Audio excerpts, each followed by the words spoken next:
اللهم صل على سيدنا محمد يا ربي صل عليه وسلم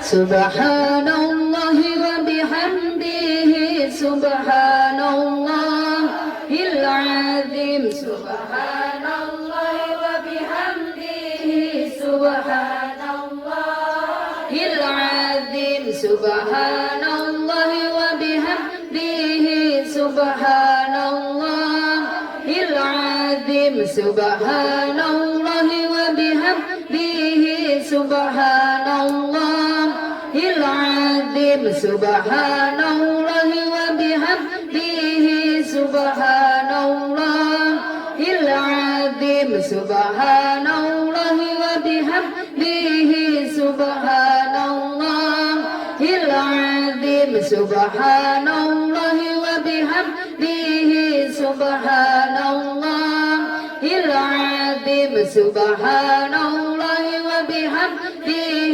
سبحان الله العظيم اللهم صل على حبيبك سيدنا محمد وعلى آله وصحبه وسلم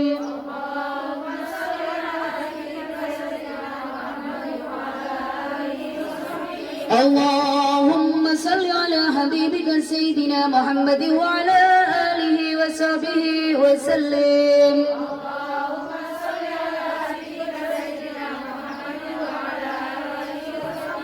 اللهم صل على حبيبك سيدنا محمد وعلى آله وصحبه وبارك وسلم أجمعين صل على حبيبك سيدنا محمد وعلى آله وصحبه وبارك وسلم أجمعين الفاتحة أعوذ بالله من الشيطان الرجيم بسم الله الرحمن الرحيم الحمد لله رب العالمين الرحمن الرحيم مالك يوم الدين إياك نعبد وإياك نستعين اهدنا الصراط المستقيم صراط الذين أنعمت عليهم غير المغضوب عليهم ولا الضالين آمين أسماء الحسنى بسم الله الرحمن الرحيم بسم الله بدنا والحمد لربنا والصلاة والسلام للنبي حبيبنا يا الله يا ربنا أنت مقصودنا رضاك مطلوبنا دنيانا وأخرانا يا رحمن يا رحيم يا مالك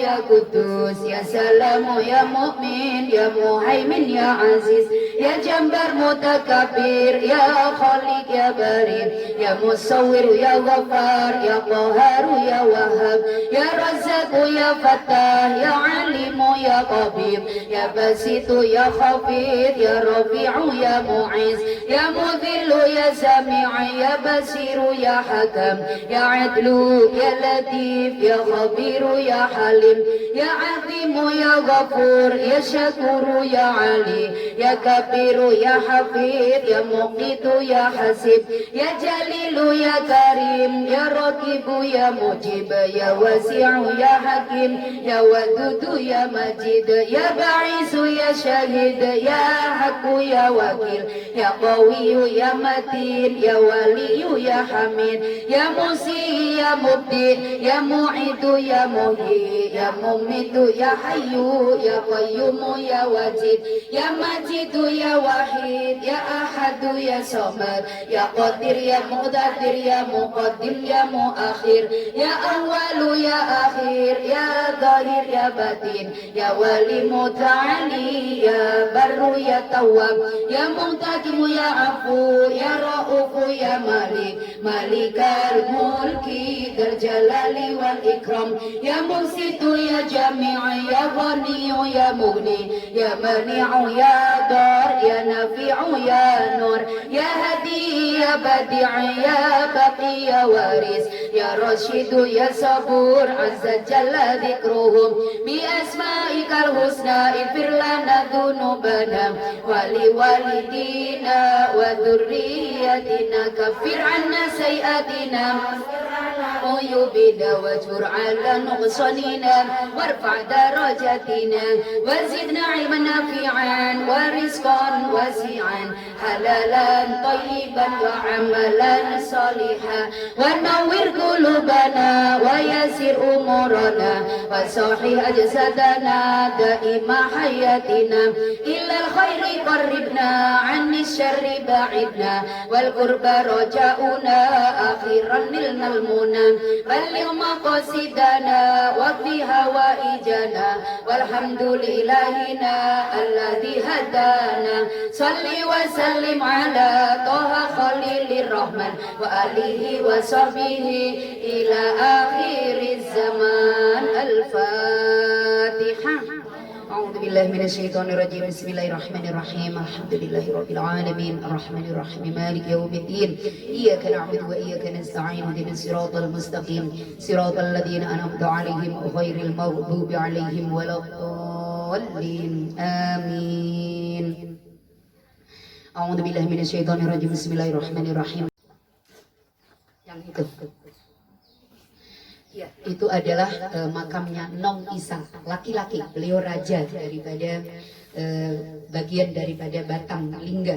Jadi beliau termasuk adalah ulama yang membuka wilayah terlebih dahulu untuk Batam atau untuk Pulau Batam. Ada Nong Isa perempuan, itu tempatnya di Bengkong, ada Batu Ampar. Kita juga pernah ziarah ke sana. Kalau yang Nong Isa di sana itu seorang perempuan, dulu dia berlayar begitu, terus kemudian beliau sekaligus juga syiar agama Islam, maka kemudian beliau terdampar di Pulau Batam, maka kemudian dia menyebarkan ajaran Islam, maka sampai wafatnya beliau kemudian dimakamkan di Bengkong. Nah, jadi seperti itu. Kalau yang Nong Isa perempuan itu ada di sana, kalau yang Nong Isa raja itu ada di tempat ini. Jadi ini termasuk makam atau ulama yang dikeramatkan oleh orang-orang Melayu, karena termasuk orang yang paling berjasa di tanah Batam. Jadi kalau kita tinggal di Batam, kemudian kita tidak berwasilah, kita datang ke sini itu bagian daripada wasilah. Jadi syukur-syukur, tapi kalau nggak usah nunggu ke sini. Jadi setiap saat kemudian kita berdoa kepada Allah, kemudian setelah kita bertawasul kepada baginda Rasulullah, bertawasul kepada Khulafaur Rasyidin, pada ulama-ulama, kepada wali songo dan lain sebagainya, maka kemudian kita cangking ulama-ulama yang ada di kota Batam. Nah, jadi seperti itu. Baru kemudian Al-Fatihah. Kenapa kok perlu seperti itu, Bu? Kita bertawasul itu penting. Kita nggak akan bisa sampai kepada baginda Rasulullah, kita nggak akan sampai kepada Allah tanpa perantara beliau-beliau ini. Nah, jadi kita juga nggak akan bisa menikmati kota Batam yang seperti ini tanpa perjuangan beliau-beliau dulu. Jadi orang yang paling baik itu adalah orang yang tidak pernah melupakan jasa nenek moyangnya, tidak pernah melupakan jasa orang-orang terdahulu, karena kita bisa menikmati kehidupan seperti ini karena jasa orang-orang yang terdahulu. Teman-teman sekalian bisa bayangkan kalau kemudian nggak ada beliau-beliau ini, mungkin kemudian Batam ini tetap hutan, gimana jadinya kita? Kita nggak akan menikmati gemerlapnya metropolitan Batam. Nah, oleh karena itu, karena kita ini apalagi pendatang, maka kita harus deple, bahasanya seperti itu kalau orang Jawa. Kita harus senang untuk berziarah. Yang namanya berziarah itu ya lebih afdalnya memang kita datang. Jadi jangan kemudian berprinsip berdoa kan nggak harus seperti itu. Kita bisa kok mendoakan arwah-arwah itu cukup dari rumah. Ya memang boleh, memang nyampe, tapi untuk pahalanya tentu saja berbeda. Kita datang, ada ikhtiar datang, mengeluarkan tenaga, mengeluarkan biaya, mungkin mengeluarkan juga meluangkan waktu. Dengan yang di rumah nggak meluangkan apa-apa, ya tentu saja juga berbeda. Kita berziarah ke makam Rasulullah kok kemudian aku nggak penting lah, aku cukuplah mendoakan Nabi dari Indonesia aja daripada aku keluar duit banyak. Boleh nyampe. Tapi masa kemudian kita nggak boleh keinginan untuk betul-betul bisa datang ke makamnya Nabi. Nah, diibaratkan seperti itu. Nah, teman-teman yang di Jawa juga seperti itu. Nah, inilah teman-temanku sekalian. Jadi kenapa saya ajak kita sering datang ke sini, atau saya secara pribadi mohon maaf, saya kalau ada ruwet-ruwet begitu muncul aja, datang aja ke sini, baca yasin, baca tahlil, berdoa. Berdoanya bukan kita meminta kepada makam, sekali lagi itu nanti syirik. Berdoanya tetap kepada Allah, tapi kita berdoa di tempat orang yang mulia, di tempat yang mulia itu juga berpengaruh untuk cepat diterimanya doa kita oleh Allah Subhanahu wa Ta'ala. Jadi ini berpengaruh. Nah, di rumah kita apakah nggak diterima oleh Allah? Ya lihat dulu rumahnya kayak apa. Kalau rumahnya sering dipakai berantem suami istri, rumahnya nggak pernah dibacain Quran, rumahnya nggak pernah diadakan majlis, ya ini rumahnya nggak akan penuh dengan keberkahan.